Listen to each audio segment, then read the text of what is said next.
चीन और भारत में पिछले कई दिनों में सीमा पर चल रहे विवाद को लेकर रक्षा मंत्री राजनाथ सिंह ने कहा कि इस मामले पर राजनीति नहीं करनी चाहिए। सीमा सुरक्षा हर भारतवासी से जुड़ा हुआ मसला है।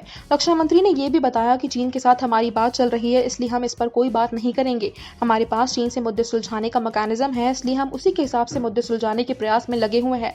रक्षा मंत्री राजनाथ सिंह ने नेपाल के मुद्दे पर कहा कि नेपाल को हम अपने छोटे भाई की तरह मानते हैं और एक घर में दो भाइयों के बीच लड़ाइयां होती रहती हैं, लेकिन इसके चलते हम किसी से भी रिश्ते नहीं तोड़ सकते। पाकिस्तान में अल्पसंख्यक खासकर हिंदुओं का उत्पीड़न थमने का नाम नहीं ले रहा है।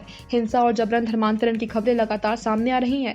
सोमवार को भी दो ऐसे ही मामले सामने आए। पाकिस्तान के सिंध प्रांत में हिंदू लड़कियों को अगवा कर जबरन उनका धर्म परिवर्तन करवा दिया गया। न्यूज एजेंसी ANI के मुताबिक सिंध प्रांत के मीरपुर खास जिला के रईस निहाल खान गाँव में हथियारबंद लोगों ने 15 साल की राज सिंह कोहली की बेटी सुनात्रा को अगवा कर लिया।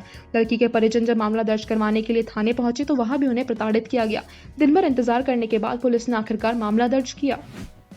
भारत की सोवरेन रेटिंग में कटौती के बाद मूडीज इन्वेस्टर सर्विस ने मंगलवार को भारत की 8 गैर वित्तीय कंपनियों और 3 बैंकों की रेटिंग हटा दी है। 8 कंपनियों में इन्फोसिस, TCS, ONGC जैसी बड़ी कंपनियां शामिल हैं, तो देश के सबसे बड़े सरकारी बैंक SBI, HDFC और एक्सिस बैंक की रेटिंग में घटा दी गई है।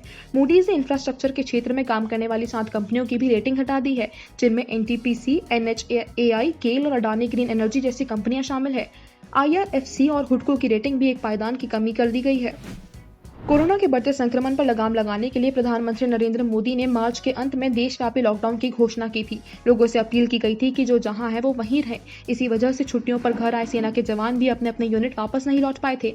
सैन्य मामलों के विभाग ने ऐसे जवानों की छुट्टी को नियमित कर दिया है। Chief of defence staff Bipin Rawat ने नेतृत्व वाले सैन्य मामलों के विभाग द्वारा जारी एक पत्र में कहा, मुझे सेना, नौसेना और वायुसेना के कर्मियों के संबंध में विशेष आकस्मिक अवकाश के रूप में भारत सरकार या सेवा मुख्यालय के आदेशों के कारण लॉकडाउन के कारण अनुपस्थित की अवधि को नियमित करने के लिए राष्ट्रपति की मंजूरी की जानकारी से अवगत कराने का निर्देश है। ये पत्र तीनों सेना के प्रमुखों को सोमवार को जारी किया गया।